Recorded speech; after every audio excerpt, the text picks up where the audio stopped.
Good evening and welcome back to the Space Shuttle Flight Control Room for our next guest commentator of the night. This time we're talking with Sean O'Rourke, who is a rendezvous officer here in the Space Shuttle Flight Control team. How are you, Sean? Doing fine. How are you? I'm pretty good. I guess you've got a big day coming up for your console, right? Yeah, our two big days are docking day and undock day. So, Okay. So what are you doing tonight to get prepared for it? Anything left? no, all the preparation's pretty much done. Usually there's decent amount of preparation, just making sure that all the timing of the different activities that have to happen are straightened out, and making sure everybody on the station team knows what the shuttle team is going to be doing, and making sure that we know what the station team is going to be doing. Okay, well, with all the plans in place, what will the rendezvous officer be doing during tomorrow's undocking?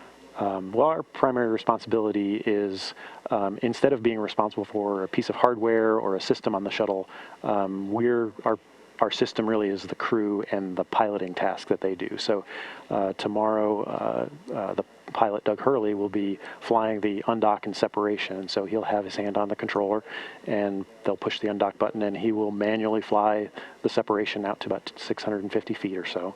And so Nick Adosi, our lead for this flight, has worked with the crew during their training sessions pre-flight, and Ted Rickerell helped him out writing all the procedures that the crew will be following, so all the switch throws they have to do to turn on the different sensors and to make sure that they're judging their range and their range rate appropriately and stuff like that. So while it's going on, they'll be checking the procedures, making sure that the crew is following the procedures and hasn't missed any steps, looking ahead to steps that are coming up in case anything has happened that maybe they need to make a last-minute change, so they could get a call up to the crew and let them know that they need to do something different than what they've trained for.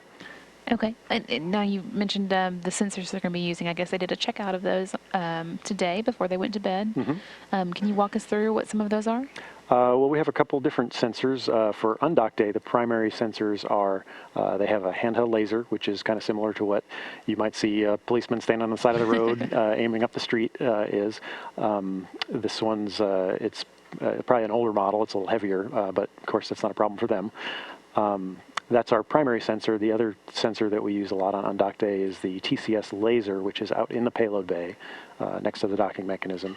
And really the only reason the TCS laser is not the primary is because there are it uses reflectors on the station to measure its range and range rate, and we can't always see a reflector from where we are during the fly around. So the handheld is the primary sensor, and that one's easier to get, you can pick whatever spot you want and get a return off of that. So those are the two primary ones for undock day. Okay. We also have a radar unit on board that we use more on rendezvous and docking day. That one, as you actually get close, it's actually not quite as accurate because the station is so big and it tends to wander around a little bit.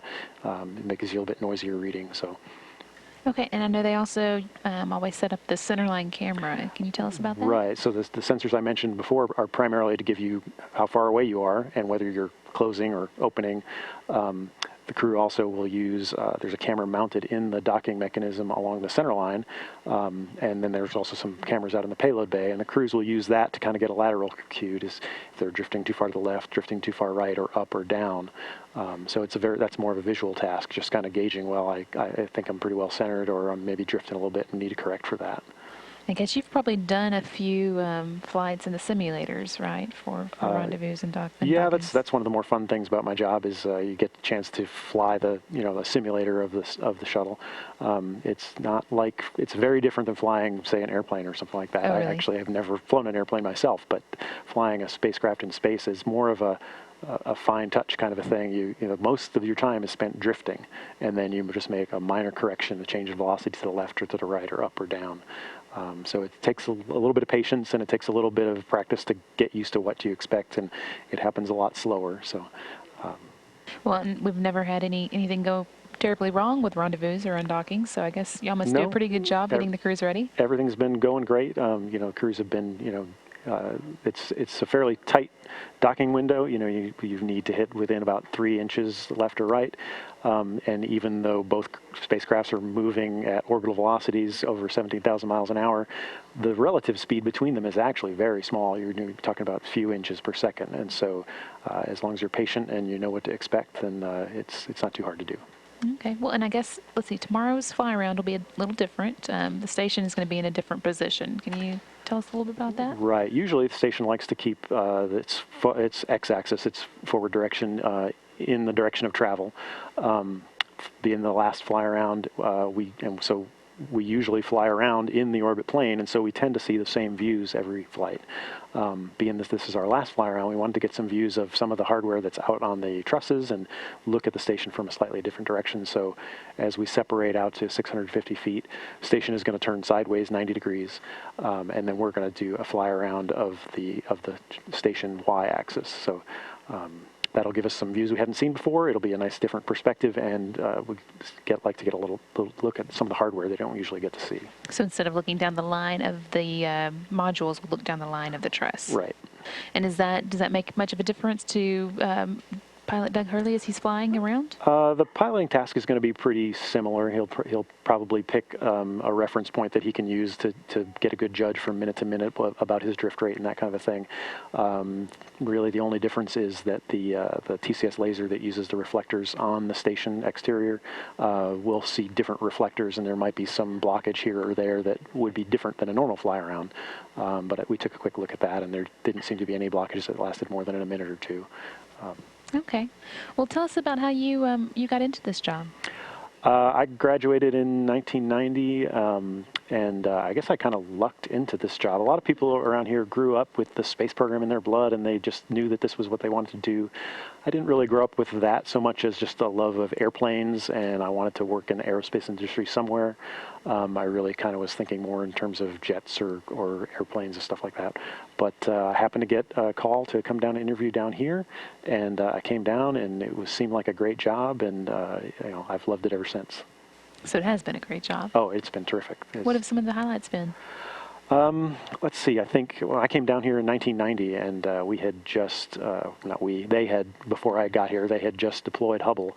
And so right as I was hiring on, we were finding out about the problems in the Hubble mirror. Okay. And so it's one of the really neat things was that the first Hubble repair mission was my first flight as a lead trajectory designer. I started in the pre-flight trajectory design group.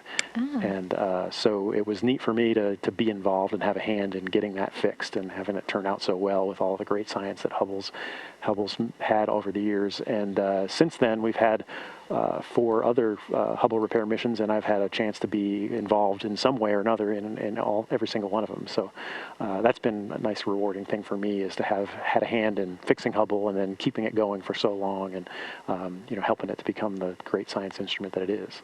Well, now I guess you have a hand in the very last shuttle mission. How does that feel? That's kind of neat too. I mean, that's when I came over into the rendezvous office and started working in the front room. That was about the time we were really getting going on space station assembly. So it's neat to have had a hand in building, a great facility out in space.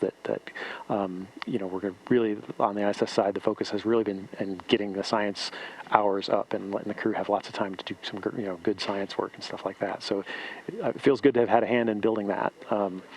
A lot of people seem very upset that shuttle's ending. I'm sad, but I don't think I'm sad about the shuttle program coming to an end, as much as I'm sad that we don't have a good transportation scheme in place to replace it. And I'm sad that there are so many great people around here who won't have, don't have a job afterwards. Another program to transition to, especially in the ascent and entry area, that we don't have an ascent entry vehicle now, and so that kind of a skill and that knowledge base is something that is really important to have, and for those people not to have a program to move to, I think is a big loss. What about yourself? Do you know what you'll be doing after the shuttle retires? Well, since my skill set is more on orbit, I'm going to be going down the hall to the space station control room, and with my knowledge of vehicle trajectory and guidance and navigation, I'll be working in the visiting vehicle office. The space station is getting busy since the shuttle is going away, we have a lot of cargo flights on the manifest. So we have the Japanese HTV, the European ATV, and then we have commercial cargo coming online, and so the traffic coming to and from the station is increasing quite a bit. So I'll be working in the visiting vehicle office, kind of helping be a little bit of a traffic monitor for all the visiting vehicle traffic. So how are they different from a shuttle docking? I know, let's see, the HTV, the Japanese vehicle, it's caught by the station's robotic arm, correct? Right. And so that's a little different. Yeah, so the Japanese vehicle basically comes up and stops underneath the space station, and the the station crew uses the station arm to reach out and grab it, and then the two commercial cargo vehicles are pretty similar.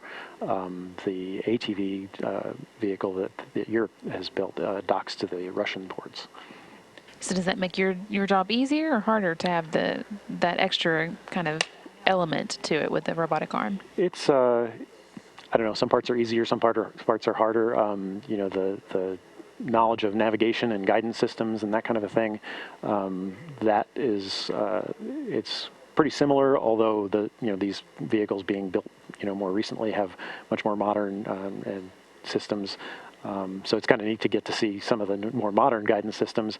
On the other hand, the task of getting it into the right spot and understanding the tools that the crew is going to use to monitor it and make sure it's in the right spot, that's a little more complicated just because it's so new.